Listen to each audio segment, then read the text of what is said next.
Selamat datang dalam Growing Together. Mari sebagai murid yang memuridkan, kita bersama-sama belajar dan bertumbuh dalam kebenaran firman Tuhan. Let's grow together.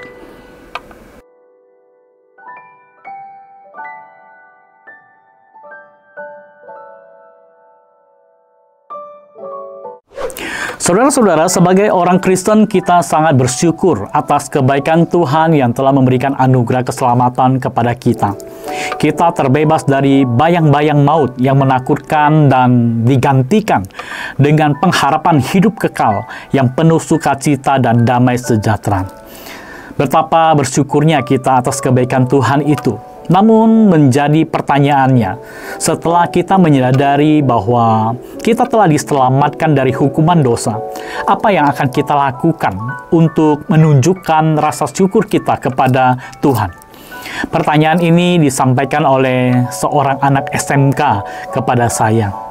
Dan mungkin sebagian saudara-saudara juga pernah mempertanyakan hal ini. Ya, saudara-saudara, menanggapi pertanyaan ini, saya mengutip pernyataan dari John Wesley. John Wesley berkata, ketika seseorang benar-benar mengalami kasih Kristus yang menebus, maka seluruh hidupnya akan menjadi pelayanan. Kita melayani bukan untuk diselamatkan, tetapi karena kita telah diselamatkan. John Wesley menyatakan bahwa karena kita telah diselamatkan, maka kita harus melayani.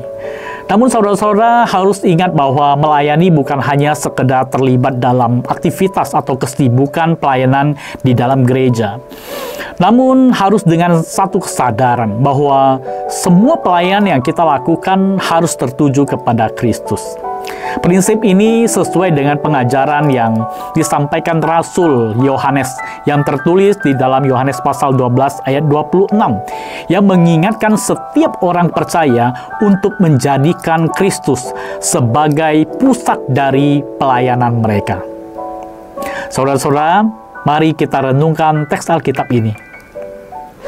Saudara-saudara, Injil Yohanes ditulis oleh Rasul Yohanes saat dia berada di Efesus. Di saat itu, para penatua di Asia Kecil memintanya untuk menulis Injil yang rohani, untuk menguatkan iman jemaat yang sedang menghadapi tantangan ajaran sesat yang berkembang saat itu.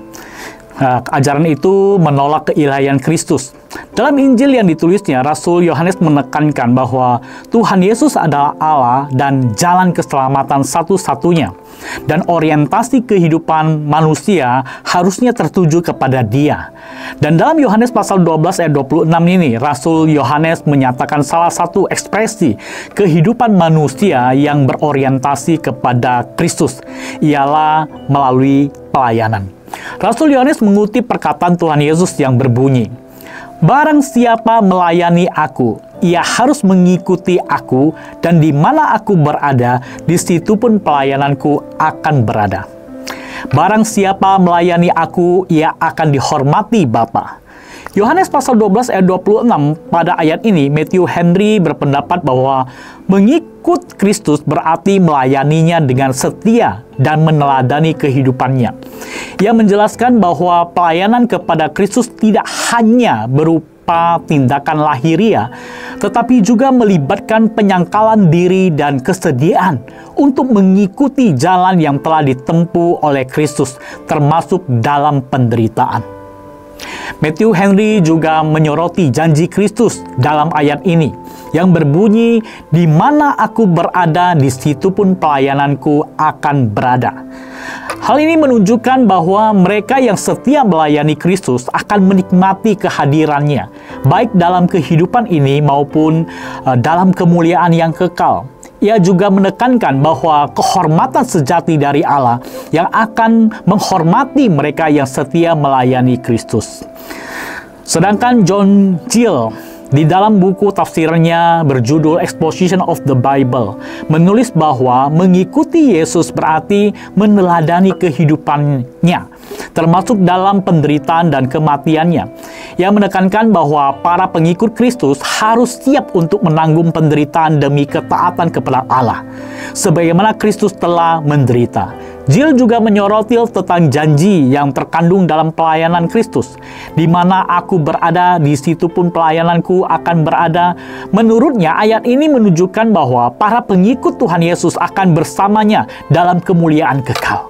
Dan selain itu, mereka juga mendapatkan penghormatan dari Bapa. Maksudnya, bentuk pengakuan dan pemberian upah kepada mereka yang setia melayani Kristus. Saudara-saudara, dari dua tafsiran tadi, baik Matthew Henry maupun John Gill menekankan bahwa Yohanes pasal 12 ayat 26 adalah panggilan kepada pelayan yang setia dan yang mau mengikuti teladan Kristus dengan rela berkorban. Mereka harus menghadirkan dan memuliakan Kristus di dalam pelayanan mereka. Dengan demikian, mereka akan mendapatkan penghormatan dari Allah Bapa yang akan menjadi penghiburan bagi mereka. Saudara-saudara, dari Yohanes pasal 12 ayat 26 mengingatkan kita tentang panggilan Kristus untuk hidup dalam pelayanan yang setia dan mengikuti teladannya dalam penderitaan. Dalam dunia yang sering mengutamakan kenyamanan dan penghargaan duniawi, kita diajak untuk menantang diri kita sendiri dan bertanya, apakah kita rela berkorban demi memuliakan Kristus dalam hidup ini? Kita ditantang untuk mengikuti teladan Kristus, untuk menderita, menyangkal diri, dan setia sampai akhir.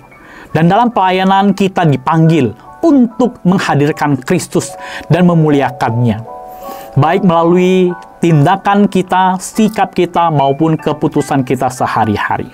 Dan upah dari pelayanan yang setia ialah dihormati oleh Allah Bapa. Kehormatan ini ialah pengakuan dan penghargaan ilahi yang akan membawa kita ke dalam kedamaian dan kemuliaan yang kekal. Saudara-saudara, mari kita merenungkan panggilan ini dengan sungguh-sungguh. Mari kita hidup bukan hanya untuk diri sendiri, tetapi untuk Kristus yang sudah lebih dahulu berkorban untuk kita. Mari kita ikuti jejaknya dalam pelayanan yang penuh kasih dengan keyakinan bahwa penghormatan dari Allah adalah hadiah yang tak ternilai bagi setiap pengikutnya. Mari saudara-saudara, jadikan Kristus sebagai pusat dari pelayanan kita. Amin. Soli Deo Gloria.